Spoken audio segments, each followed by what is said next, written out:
So I know I already brought up the issue a couple of weeks ago. I did a quick update on the fact that the Maryland Sex Offender Registry website had been non-compliant with the federal Department of Justice requirements and the Maryland state requirements. There was certain information that is supposed to be listed for each offender that is legally required to be listed and made public, and it was missing those information areas on the offenders. I reached out to someone that I've made contact with through all of the legislative work. It actually took me a few weeks before I did that. I was pretty sure that I was wrong somehow. It just didn't make a lot of sense. So I did a lot of research and stuff first. Then I finally reached out, and luckily she addressed it right away, and she reached out on her end also. And ultimately, a week after I brought it to her attention, I got a phone call that there had in fact been an issue with the website and it had been fixed. This was late June, I believe. I actually brought the issue up with WJLA. There's been a reporter who's been very supportive of all of this work and has already done a couple of pieces and seems really to understand the issue here. And so I touched base with him and let him know what happened, and he was on it, and he actually got a full statement from the state of Maryland, and I'm going to read that to you. So their response to his request was in April, the state of Maryland joined 21 states in switching to the Offender Watch system for its sex offender registry. Offender Watch allows multiple law enforcement and public safety agencies to share and manage information in real time, while dramatically reducing the number of hours spent on administrative tasks related to the registry. So in other words, the website they switched to, really good, super important. And I get it, that's not the issue here. It may have been a good move to switch to this new format for the website. Here we go. The department received a single constituent concern, that would be me, about a portion of a registrant's data not being visible on the public site. Actually, it's everybody's data, but okay. The department investigated and found that the problem was a data display issue. The data was in fact present on the site. However, because the vendor had a security rights issue, some data in the system was not visible to the public. At no time was any information lost.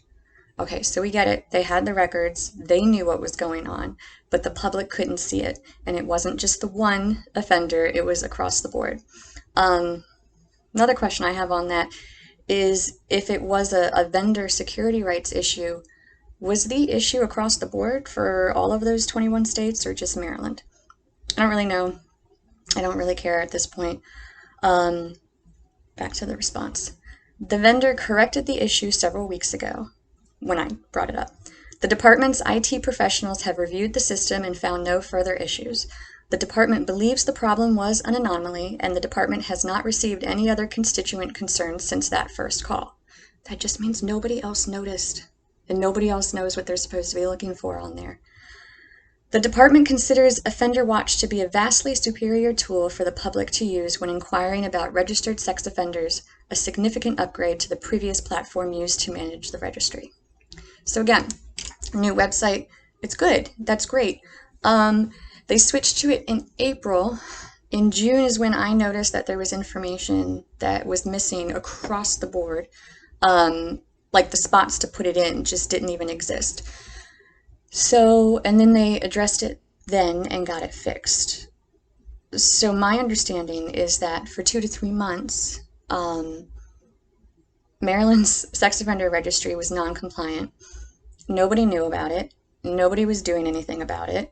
A random citizen who, I'm nobody. This shouldn't be something that I'm discovering and calling in or reporting or anything of that nature. But ultimately I found it, I researched it, I addressed it, and they got it fixed. But since then, it's been even more frustrating. WJLA hasn't run the story.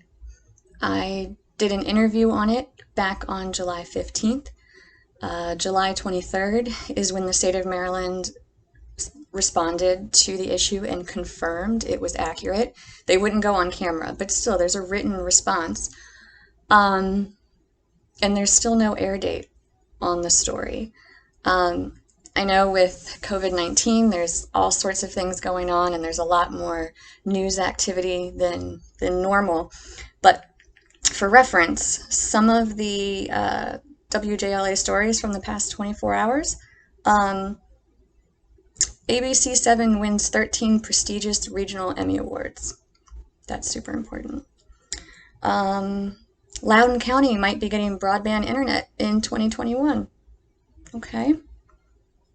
And 90% of food trucks have left DC, and many are headed to Virginia suburbs.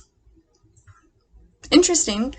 All good information, but the fact that Maryland's sex offender registry was completely non-compliant and missing the information that the public is legally supposed to have access to at all times isn't more important than those stories. So my frustration is growing. It's getting harder and harder to understand how we're supposed to fight this, how we're supposed to combat child sexual abuse. I'm seeing Save the Children everywhere, and it's so inspiring, and I'm so glad that we're finally starting to come together on this issue. But you know, a month ago when I started the Facebook page to try to have another forum for communicating about this information rather than just my own personal venues, I started with the title, the name, Save the Children, and Facebook wouldn't let me promote it. Even my own money, promote it, just get it out there, try to get some more people paying attention to the issue. It violated their policies. So I haven't been able to promote the page. I actually changed the name to something more generic in the hopes of getting it spread around that way. But I still keep getting all sorts of messages about how it is against their policies. So Facebook doesn't want to help us save the children. The local news organizations are interested, but not interested. It's kind of conflicting. You know, it's really time to realize that child sexual abuse and child trafficking is not occurring because nobody knows about it. It's occurring because the people who could do something about it aren't. And I really think it's just going to take us. It's going to take all of us individuals coming together and demanding that these bigger organizations, these people with bigger voices, these places that can actually do something and get the information out there and have connections and access, they have to do it, but they're not going to unless we demand it. You know, so we have to do more. It is not enough to just put up the hashtag Save the Children. That's a great start. But then do something about it. Find your legislators and reach out to them. Share this petition to keep trying to get Maryland's laws better. If you have contacts in other states or on a federal level, email me. I want to know them, and I want to try to get to them too. This is going to happen, but it's only going to happen if we all work together on it. So just keep sharing, keep signing, and keep supporting.